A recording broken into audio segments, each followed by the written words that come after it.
మీకు ఈ పాటకి అర్థమైపోయి ఉండాలి ఎవరా బెజవాడక బాహుబలి. ఎస్, ప్రకాశం బ్యారేజ్.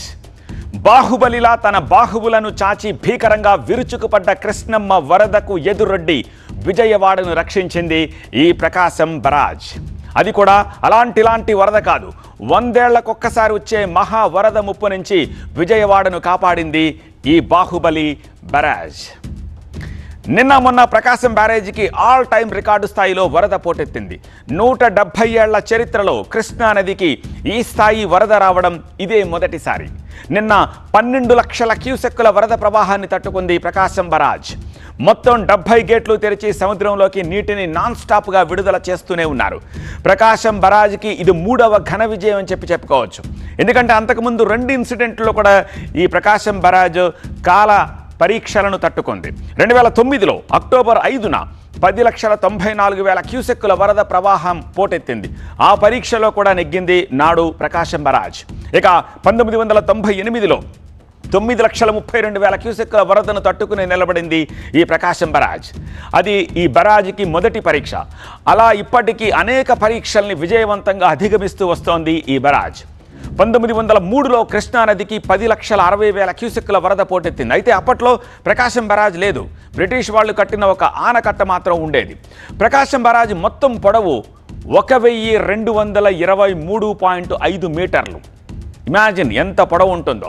1954లో దీని నిర్మాణం మొదలు పెడితే కేవలం 3 ఏళ్లలోనే చాలా ఫాస్ట్గా అద్భుతంగా దీన్ని నిర్మించారు. దీనికి అప్పట్లో కేవలం 2.5 కోట్ల రూపాయలు ఖర్చయ్యాయట. ఇది కృష్ణా డెల్టాకు సాగునీరు అందిస్తుంది. దీని ఆయకట్టు కింద కృష్ణా, గుంటూరు, పశ్చిమ గోదావరి, ప్రకాశం జిల్లాల్లో దగ్గర 13 లక్షల ఎకరాలు సాగవుతోంది. ఇక కృష్ణా నది మీద ఉన్న చివరి ఆనకట్ట కూడా ఇదే. దీనిపై వరద ఒత్తిడి చాలా ఎక్కువగా ఉంటుందని నిపుణులు చెప్తూ ఉన్నారు. దీనిలో 3 టీఎంసీల వరకు నీటిని నిల్వ చేయొచ్చు. తాజాగా వచ్చిన వరదలు ప్రకాశం బ్యారేజీకి మరోసారి పరీక్ష పెట్టాయనే చెప్పచ్చు. ఆ పరీక్షల్లో 100కి 100 మార్కులతోటి బ్యారేజ్ సక్సెస్ అయ్యింది. Moving on. నిన్న మొన్న ప్రకాశం బ్యారేజ్కి వచ్చిన వరద ఎంత భీకరమైందో మీకు చూపించే ఒక చిన్న ప్రయత్నం చేస్తాను. అటు నాగార్జున సాగర్, ఆ తర్వాత పులిచింతల, అక్కడి నుంచి ఆ 2 ప్రాజెక్టుల నుంచి వచ్చిన వరద ప్రవాహంతో పాటు ఇతర వాగుల నుంచి ఎంతెంత ప్రవాహం వచ్చిందో ఒక్కసారి అంత భారీ స్థాయి వరదను ప్రకాశం బ్యారేజ్ ఎలా హ్యాండిల్ చేసిందో ఈ మ్యాప్లో మనం చూడొచ్చు. నాగార్జున సాగర్ నుంచి 5.43 లక్షల క్యూసెక్కులు. అదే వాటర్ పులిచింతల దగ్గరకు వచ్చింది 5.55 లక్షల క్యూసెక్కులు.